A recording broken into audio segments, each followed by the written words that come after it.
Friends, I'm just going to tell you, I'm allergic to small thinking people, small-minded people. I'm just being honest with you. This is what I want you to know today. There are big thinkers in the world, and then there's small thinkers. The big thinkers do the big things. They're the people who are creative, the innovators, the ones that are always launching new ministries and businesses.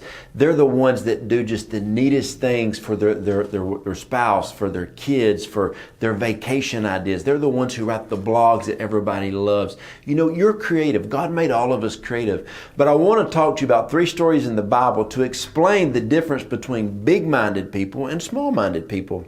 You know, I love the story about Gate Beautiful when Peter and John were walking down the road and a lame man said, "Hey, can I have some money?" Small-minded.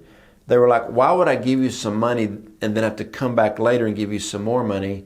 And people are always having to give you money. Why don't we just pray for you, get you healed, and then you go out and create your own wealth?" Small mind, big mind. I love when Jesus was going to feed the thousands and Jesus was talking to the disciples and said, "Hey, what do we have?" And they said, "Well, there's this one little boy that's got a few fish and a few loaves." Small-minded, that's all that they saw. And Jesus was like, no.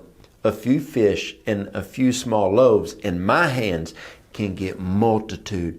They can just feed the masses. And so what you got to understand is the multiplying power on Jesus was in his hands. When the disciples saw naturally, just a few fish, a few loaves, Jesus said, no. I see the multitudes eating of this right here. You know, I love the story in Matthew 18, verses 1 through 3. The disciples, small-minded once again, were saying, "Jesus, who's the greatest in the kingdom?" And Jesus basically told them, he said, "Guys, this is the kingdom realm we're talking about. God is the greatest in the kingdom." And then Jesus called a little child to his side and showed them, you need to be more like this child, one with wide-eye wonder. And he started teaching them. See, you're looking at your deeds, your preaching ability, the size of your business, your wealth, looking at what you may have and think that you're big, actually when you're small. But if you come as a small child sees big. You know, all children, they think that their parents are superheroes. They look at their heroes in life and they just have this huge mindset about how they are. They don't look at their parents and limit them when they're little kids. That's what you got to understand. There are people in life who look at things and they always see the smallness of it. But then there's other people who look at things and see the bigness of it.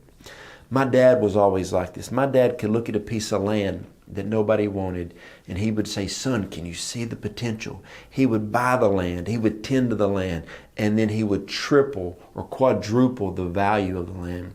I want to challenge you today to become big-minded. Think big. Let the Holy Spirit come into every situation that you're in, every idea you have, every business adventure, in your marriage, in your relationship with your friends. Too many times we think so small-minded that we actually quench out what God wants to do. So many times I'm talking to people on the phone and I tell them, and I'm honest, I say, "Hey, we ran together in the last season, but your mind hasn't expanded. You haven't allowed the Spirit of God to grow what you're called to do. So I'm having a hard time running with you." See, I really don't see a whole lot of limitation in my life.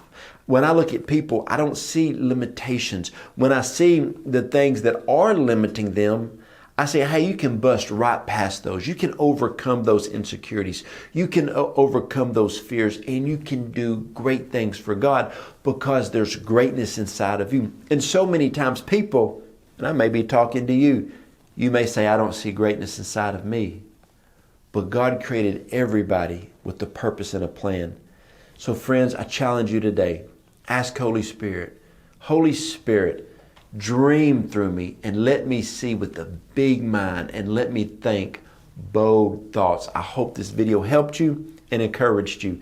And I want to thank all of our partners right now. In the links below, you can find a way that you can partner with our ministry in prayer or financially. And also in the links below, there are a lot of different resources we have on our website. My wife and I have written numerous books, ebooks, and e-courses. You can go and find those materials that will bless you to think bigger.